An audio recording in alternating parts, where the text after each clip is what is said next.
Dear students, our today's topic is DNA replication, and we have studied that method of DNA replication is semi-conservative. And if we talk about the E. coli, the process of replication requires lots of enzymes, or you can say catalyst, and main enzyme or catalyst is DNA dependent DNA polymerase enzyme. This is the main enzyme. There are lots of enzymes are there, but this one is the major enzyme, and these enzymes are highly efficient enzymes as they have to catalyze polymerization of large number of nucleotides in a very short time. For example, in human being, if you think of it or you remember it, we have 6.6 into 10 to the power 9 base pairs, and this process they complete within 18 minutes. So that means that average rate of polymerization has to be approximately 2000 base pair per second. And not only these polymerases, that means these enzymes have to be fast, but they also have to catalyze the reaction with high degree of accuracy. Otherwise, if there is any mistake during the process of replication, it would lead into the mutation. We all know that अगर कुछ भी गड़बड़ हुआ, एक भी nitrogen base ठीक से नहीं लगे, तो they will lead into mutation. And if we also talk in the terms of energy, है ना, तो replication is a very expensive process. That means replication needs lots of energy also. So there is deoxyribonucleoside triphosphates are there, you all know. During their application, they serve as dual purpose because they act as substrate as well as they provide the energy for the polymerization reaction also. This is very important thing, and these are very high energy phosphates. You all know that. तो ये दोनों तरीके से काम करते हैं, as a substrate भी और एज अ एनर्जी प्रोवाइडर भी काम करते हैं. And DNA dependent DNA polymerase जो है वो उसमें आपको, जैसे मैंने अभी आपको बताया कि रेप्लिकेशन प्रोसेस में एक्यूरेसी उनको बहुत हाई डिग्री एक्यूरेसी जो है वो चाहिए होती है. तो अगर एक्यूरेसी इतनी हाई डिग्री की नहीं होगी तो जैसे मैंने बताया म्यूटेशन कॉज हो जाएगा, तो रेप्लिकेशन का जो पर्पज़ है वो सॉल्व नहीं होगा. And because this is a very replication is a very complicated and a very long process, we will study it under few headings, or you can say few steps, so that you can easily understand all these things. And these steps requires lots of enzymes and protein factors also. So during conservative mode of replication, first what happens is the unwinding. So first step is the unwinding of DNA. Suppose this is the DNA molecule and first step is to unwind it, because ये तो अभी आप देख रहे हो twined है ना, बंधा हुआ है, तो it has to be open. ये इसको ऐसे ओपन होना पड़ेगा, तो ऐसे ओपन होगा. And unwinding of double helix takes place with the help of energy. ये चीज़ें एनर्जी चाहिए होती है इनको, बिना एनर्जी के ये नहीं ओपन होते. And second thing you have to keep in mind that whole DNA is not open at a time. मतलब एक साथ पूरा डीएनए जो ये पूरा मैंने बनाया सपोज, तो ये पूरा डीएनए जो है वो एक साथ सेपरेट नहीं होता. तो DNA can not be separated in its entire length because it requires lots of energy, और इतनी एनर्जी बॉडी के पास इकोनॉमिकली देना ठीक नहीं है. तो इसलिए replication occurs within the small opening of the DNA helix, and that is referred as replication fork. You can see it here, you can call it replication bubble भी बोल सकते हो. ये ऐसे बन गया है थोड़ा सा, आप देख सकते हो बलून लाइक स्ट्रक्चर, ये ऐसे बन गया. This is called replication bubble. And ये रेप्लिकेशन बबल कैसे बना, बिकॉज यहाँ पर क्या है, हाइड्रोजन बॉन्ड्स हैं, ये ओपन हुए और इसके साथ ये रेप्लिकेशन बना और ये फॉर्क ऐसे बन जाता है. तो दिस इज कॉल्ड फॉर्क. ये जो स्ट्रक्चर बना दैट इज कॉल्ड फॉर्क. और इसके लिए पहले यहाँ पर क्या बनेगा, बबल बनेगा, and this bubble moves ahead and ये बना देता है fork. So unwinding of double helix requires lots of energy also, and the two strands are easily separable because the hydrogen bond, because you all know that यहाँ पर जो भी यहाँ suppose मैंने ये बना दिया एक DNA, this is the DNA helix. ये डीएनए हेलिक्स में बना रही हूँ ये इस तरीके से. तो आपको पता है कि इनके बीच में क्या लगे हुए हैं, डबल बॉन्ड्स लगे हुए हैं. If you take the small structure, ये छोटा सा स्ट्रक्चर करके बनाती हूँ मैं, तो यू ऑल नो दैट ये यहाँ पर these are the hydrogen bonds. and suppose यहाँ पर एडेनिन है तो thymine, guanine, then cytosine then guanine, thymine है तो फिर एडेनिन, ऐसे लगे हुए हैं. तो these all are the hydrogen bonds, and these hydrogen bonds are not very strong bond, तो they are very weak. तो these two strands are easily separable because of the hydrogen bonds which holds the two strands, and these are very weak in contrast to the other bonds. दूसरे bonds तो strong होते हैं, इनसे आपको पता है. तो when these two strands separate out, each part of one strand constitutes the, or you can say makes the complementary part of the other strand. We all know that जब ये अलग हो जाएंगे, separate हो जाएंगे, suppose इसी को ले लेते हैं जो यहाँ पे दिख रहा है हमें diagram. Suppose this one is there, तो ये जब दे आर स्टार्टेड सेपरेटिंग, तो this is the parental strand, एंड यहाँ पर क्या बनेगा, इनका कॉम्प्लीमेंट्री स्टैंड्स बनेंगे यहाँ पर. तो जैसे ही सेपरेट होते हैं, they makes the complementary part of the other strand, and two parental strands do not, as I told you, separate completely. This thing you have to keep in mind, but they are opened up, and which is known at replication fork. ये ऐसे open हो गया, replication fog बोल रहे हैं. And we can see that here uh, जैसे यहाँ पर मैंने बताया था आपको, I will change the colour. Uh, तो यहाँ पर क्या आ जाएगा, टी. हियर इज जी, तो यहाँ पर आ जाएगा C. You can see that as a result opposite A T would fit, opposite C G would come, and so on. तो due to this process exact nucleotide sequence would be automatically formed. Thus regeneration of DNA helix occurs, and with one strand of original helix combined with the freshly formed complement, or you can say daughter complement, and they form the double stranded DNA molecule.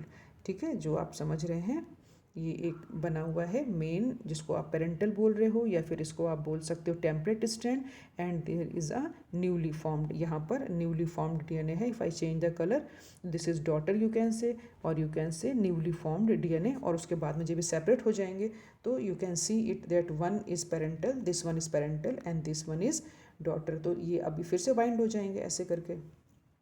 तो this is called semi-conservative, that means half from parental and half is new one. So this type of replication has also been called as zipper duplication, क्योंकि zip की तरह से open हो रहा है ना, ये जैसे मैंने आपको बताया ये वाला this one, ये जो opening है, this is like zip की तरह से, तो that is called zipper replication.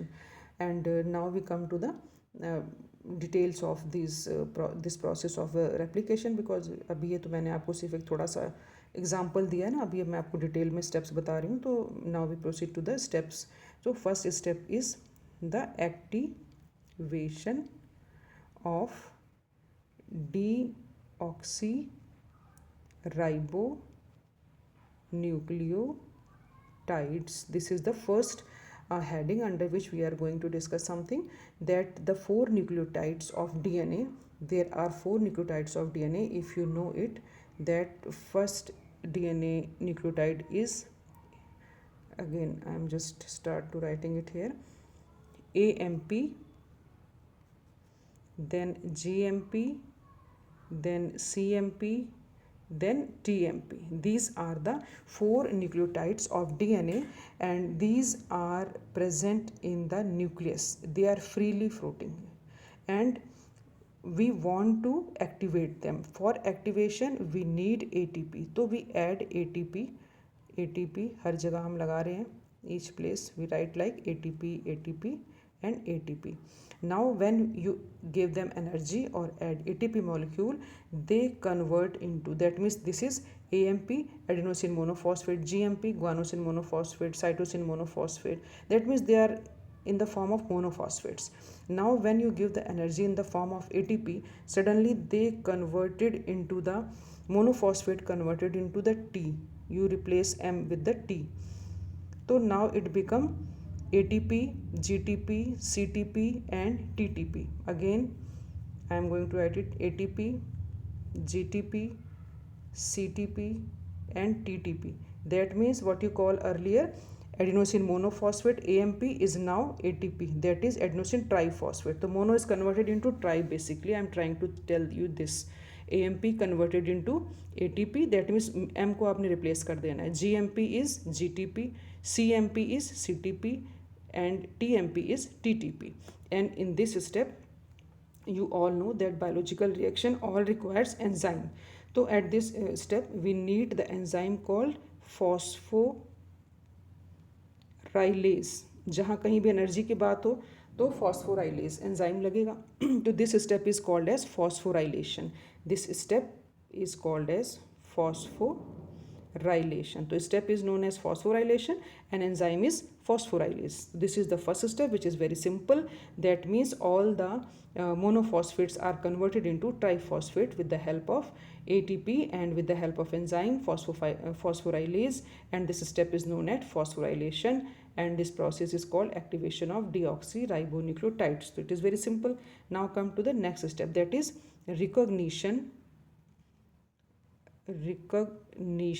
of initiation point. What is this initiation point? Recognition of initiation point means, suppose this is your DNA and we are discussing about the replication of DNA. तो this is DNA. तो we discussed earlier कि it has to be open. इसको open होना पड़ेगा, unwind होना पड़ेगा, so that the new strand will be synthesized. तो what अब आप सोचोगे कहीं से भी ओपन हो जाए, तो it is not like that. Here is a certain thing called initiator proteins. तो ये यहाँ पर मार्क कर देते हैं, इनिशिएटर प्रोटीन्स आ जाते हैं एंड दे डिसाइड कि किसको इसको कहाँ से खुलना है, यहाँ से ओपन होना है, तो अब ये यहाँ से ओपन होगा. तो that is called initiation point, मतलब शुरुआत की जगह हो गई ना, ये यहाँ से ओपन होगा अब ये डीएनए का स्टैंड. तो that means eight which place of DNA molecule replication should start, है ना, like this. So from a particular point, unwinding of DNA molecule start, and this specific point is known as initiation point. And for identifying this initiation point on DNA molecule, there is a specific protein called initiator proteins. They are needed and they attached over here. ठीक है, पूरे molecule को वो search करते हैं, find करते हैं, जहाँ से ओपन होना होता है वो वहाँ पर आकर अटैच हो जाते हैं एंड डीएनए स्टैंड जो है वो ओपन हो जाता है वहाँ से. तो this is called recognition of initiation point. That means पहचानना डीएनए में कि कहाँ से उसको ओपन होना है. Now come to the next step, that is called unwinding of DNA helix और DNA molecule, whatever you want to say. तो अनवाइंडिंग होने का प्रोसेस अभी आपको ऐसे ये जो अभी वाइंडेड फॉर्म में पड़ा हुआ है. तो you all know that DNA double helix unwinds and uncoils into single strands of DNA for replication. ठीक है, ये तो होना जरूरी है. एंड कैसे होगा? By break down of the weak hydrogen bonds which are present here. ये जो हाइड्रोजन बॉन्ड बीच बीच में लगे हुए हैं, ये हाइड्रोजन बॉन्ड्स जो लगे हुए हैं, इनके ब्रेक होने से तो ये ओपन होगा ना, ये हाइड्रोजन बॉन्ड जो लगे हुए हैं इनके ब्रेक होने से. तो unwinding of helix is helped by the two enzymes. अब दो एंजाइम यहाँ पर भी आपको याद रखने. The name of one enzyme is helicase enzyme and another is topoisomerase. Both are very important. So many times they have been asked in your examination. And why they are important? Because they cut and rejoin one strand of DNA and helping the separation of DNA helix. Because if two these kind of highly intertwined ropes, suppose आपको मैं example दूं, अगर कोई ऐसे रोप या रस्सी जो आपके पास अगर हो, आप कभी हाथ में लेके देखें, अगर ऐसे रोप है, रस्सी है आपके पास और उसको आप ओपन करते हो, ऐसे करके ओपन करने की कोशिश करते हो, फिर छोड़ते हो, तो अगेन ये क्या हो जाते हैं, फिर से ऐसे आपस में जुड़ जाते हैं, एक आपस में बंध जाते हैं. फिर ये बार बार आप खोलते हो और छोड़ते हो तो ये वापस आ जाते हैं. तो हमें ऐसा तो करना नहीं, बिकॉज हमें रेप्लिकेशन के लिए तो दो हमें स्टैंड ऐसे अलग होने चाहिए, है ना. तो उनको करने के लिए हमने क्या करना है कि suppose the work of helicase enzyme is कि उसने ऐसे अनवाइंड किया स्टैंड को, सपोज ये थोड़ा सा, और यहाँ पर आकर ये हेलिकेज एंजाइम यहाँ पर लग जाएगा.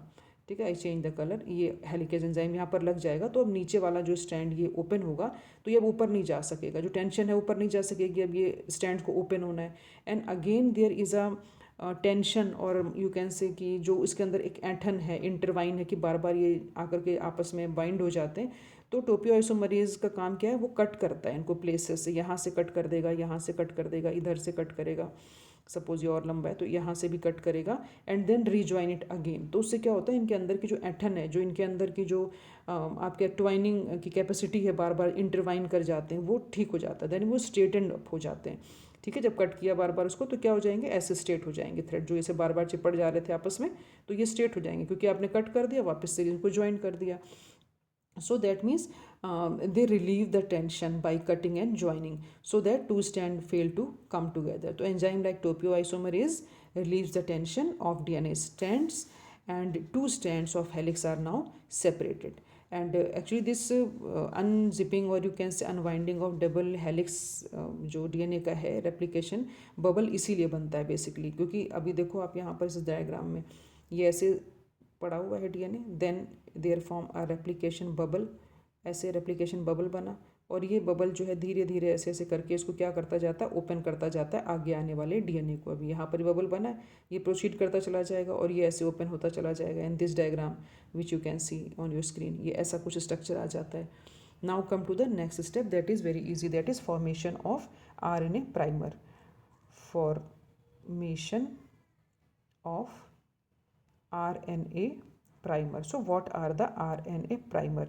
RNA primer is nothing but small strand of the DNA. ये छोटा सा स्टैंड होता है डीएनए का, artificially synthesise you can say, और उसको हम बना सकते हैं। And here are some base pairs are attach here, like A है, टी है, जी है, सी है, जो भी है लगने वो लगे होते हैं। तो what is the function of it? इसका फंक्शन स्टूडेंट्स ये होता है कि ये जब स्टार्ट होता है DNA replication, because you all know that DNA directed RNA polymerase जो एंजाइम है वो भी एक एंजाइम होता है, उसका काम होता है आरएनए प्राइमर को बनाना। तो DNA directed RNA polymerase forms the RNA primer first. And what is RNA primer? Small stretch of DNA. ठीक है, इतनी चीज़ होती है। And it is why it is so, we क्यों बनता है? तो it is easy to add on already existing small chain called primer formed from DNA. Suppose हमने DNA को फॉर्मेशन करना है, तो अब स्टैंड कैसे बने? अब यहाँ पर अगर छोटा सा ये स्ट्रेच बना हुआ है, डीएनए प्राइमर यहाँ पर लगा हुआ है, तो इट विल बी ईजी कि अगले आने वाले जो न्यूक्लियोटाइड हैं सब करेक्ट डायरेक्शन में यहाँ पर चले आएंगे। इट इज़ लाइक दैट कि सपोज़ आपसे कहा जाए कि आप असेंबली ग्राउंड में जाओ और 12th क्लास की लाइन के पीछे खड़े हो जाओ, वहाँ पर आपको खड़े होना है, लेकिन आपको पता नहीं, आप ग्राउंड में आए तो there will be nobody of your class, तो आप कहाँ खड़े हो जाएंगे? पर सपोज दो स्टूडेंट्स जो हैं आपको खड़े हुए मिल गए ग्राउंड में, तो it will be easy for you to recognise them कि भाई ये मेरी क्लास की लाइन है, और आप करेक्ट क्लास के साथ में खड़े होंगे। फिर आप खड़े होंगे, आपको देख करके दो स्टूडेंट्स और आ जाएंगे, वो भी वहाँ पे लाइन अप हो जाएंगे।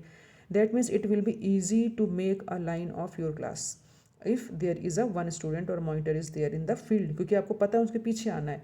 तो दैट मीन्स जब डीएनए रेप्लिकेशन स्टार्ट होता है तो it occur in the correct direction, that's why there is a small stretch of DNA, और you can say small template of DNA is attached over here. और ये छोटा सा DNA का जो टेम्पलेट है, इसके आगे नया जो पॉलीमराइजेशन है, क्योंकि ये पॉलीमर ही होता है डीएनए, तो यहाँ पे पॉलीमराइजेशन करेक्ट डायरेक्शन में आ जाता है, क्योंकि उसको पता है यहाँ पर ए है तो अब आगे टी आएगा, क्योंकि पीछे से करेक्ट चला आ रहा है सीक्वेंस, तो आगे की जो पॉलीमराइजेशन है वो करेक्ट सीक्वेंस में होती है। एंड आफ्टर देन, और बेसिकली होता है क्या है कि this is accomplished by the synthesis of a short segment of RNA primer, and this produces a three dash hydroxyl end of the sequence of ribonucleotides. And इसमें ही जो है वो जब 3 dash and ribonucleotide 3 hydroxyl and ribonucleotides का यहाँ पर होता है, जब ये जो मैंने प्राइमर बताया है, तो इसके आगे बाकी के जो न्यूक्लियोटाइड्स हैं वो सारे अटैच्ड हो जाते हैं। And the RNA primer is ultimately removed enzymatically, leaving a gap in the newly synthesised deoxyribonucleotide strands. अब होगा क्या कि जब ये बन गया पूरा डीएनए, ये तो पीछे था आपका जो लगा हुआ था आरएनए, ये जो प्राइमर था ये तो यहाँ पे लगा हुआ था ना, तो इस आरएनए प्राइमर अभी जब बन गया पूरा डीएनए, तो दिस विल बी रिमूव्ड, ये आरएनए प्राइमर की रिक्वायरमेंट है नहीं, तो it will be removed by the help of enzymes, क्योंकि यहाँ पर जो कुछ भी होगा वो एंजाइम्स की हेल्प से होगा। Enzymes can be join the segments, enzymes can be cut the segments, तो एंजाइम इसको कट करके निकाल देता है। तो यहाँ पर जो छोटा सा गैप आ जाएगा डीएनए के बीच में, it can be filled by the help of other nucleotides. तो ये हो गया स्टेप आपका। Next step is the formation of new DNA chain. formation of new DNA chains. So we all know the enzyme DNA polymerase can polymerize the nucleotides only in 5 dash to 3 dash direction. आपको सभी को पता है, उसका नाम ही वैसा है, DNA polymerase. That means it polymerizes the DNA को पॉलीमराइज करेगा, यानी कि बनाएगा। और किस डायरेक्शन में बनाएगा? You have to remember always 5:3 dash direction, never 3 to 5। ये हमेशा 5 to 3 डैश डायरेक्शन में ही होता है।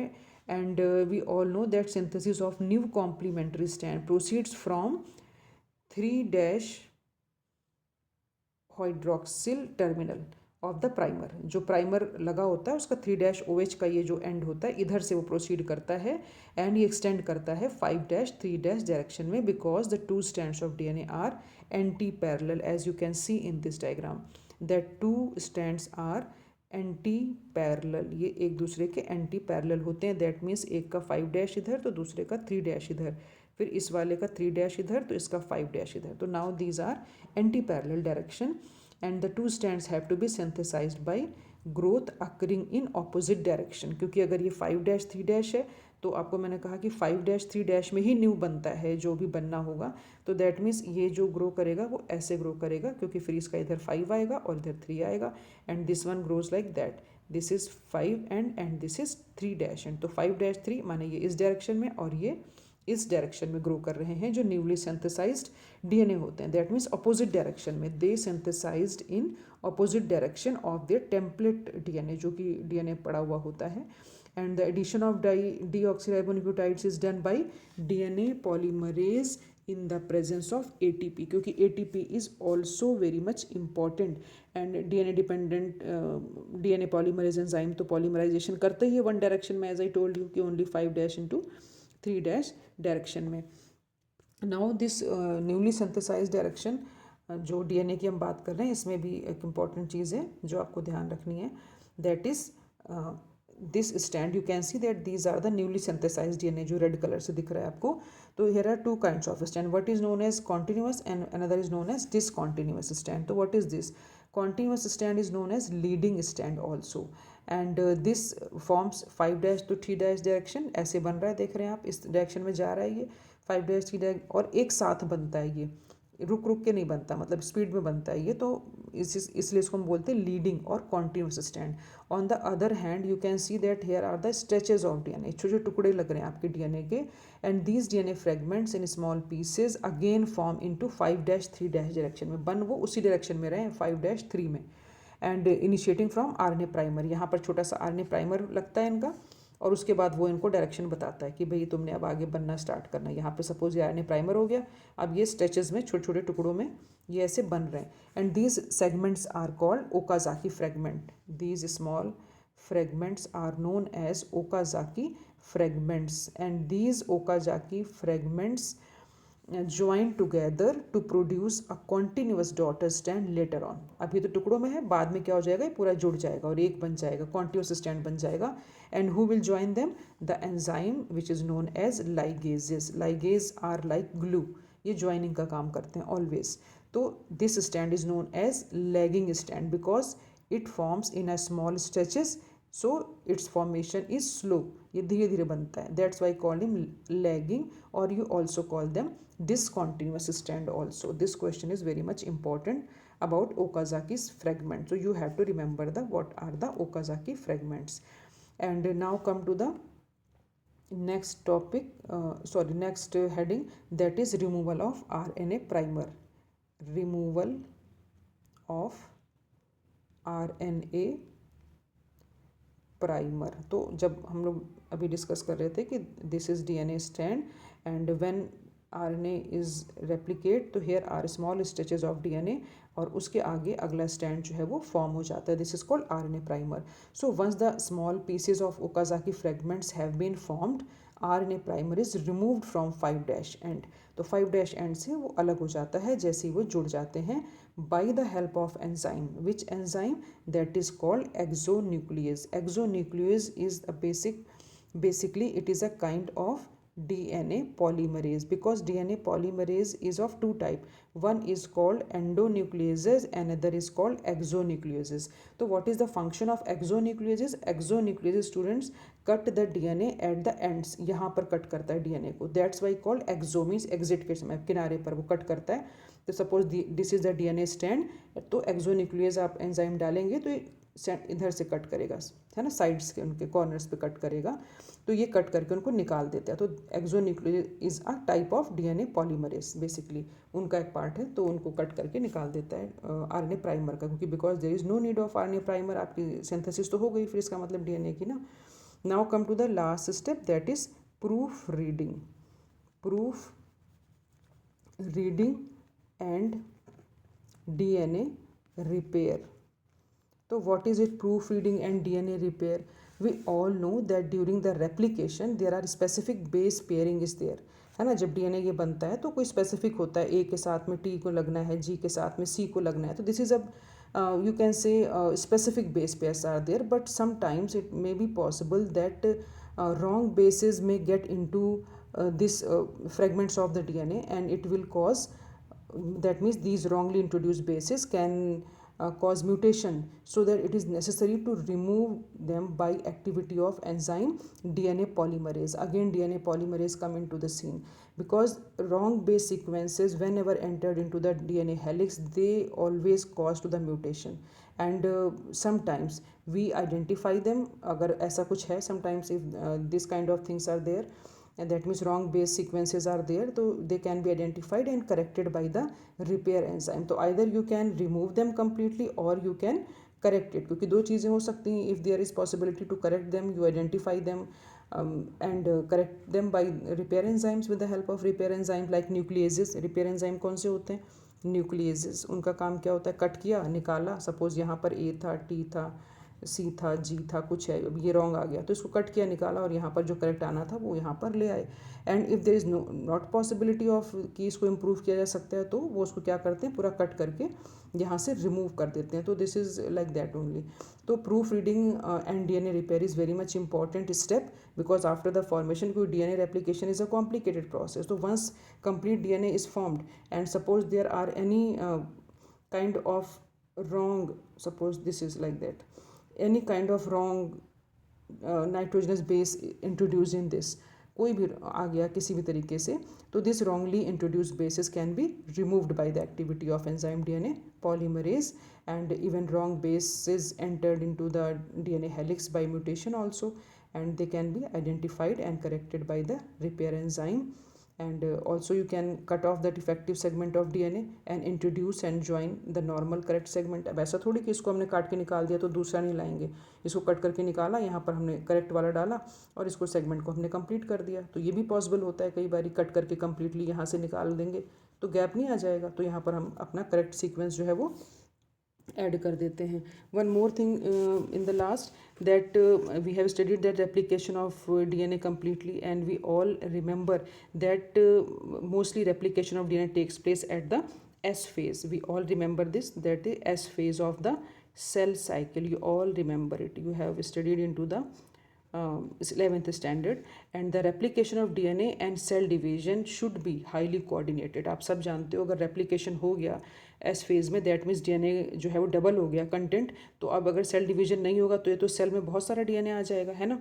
तो ये कोऑर्डिनेशन में होना चाहिए कि वंस रेप्लिकेशन स्टार्ट्स तो उसका मतलब है कि अब सेल तो डिवाइड होनी चाहिए, सो दैट नॉर्मल सेल्स जो है they can form. But sometimes ये नहीं हो पाता है. तो if there is a failure in cell division after DNA replication, it leads to polyploidy. फिर क्या बन जाते हैं? पॉलीप्लॉइडी. दैट मीन्स बहुत सारे क्रोमोसोम्स एक ही सेल के अंदर आ जाते हैं. पॉलीप्लॉइडी इसको बोला जाता है. एबनॉर्मल क्रोमोसोम्स हो जाते हैं, है ना. तो नॉर्मल तो है नहीं है. तो this thing we have studied later on in higher classes also, क्योंकि बहुत डिटेल में तो नहीं है. तो this is all about the DNA replication, which is very much important, and I hope you understand the topic very well.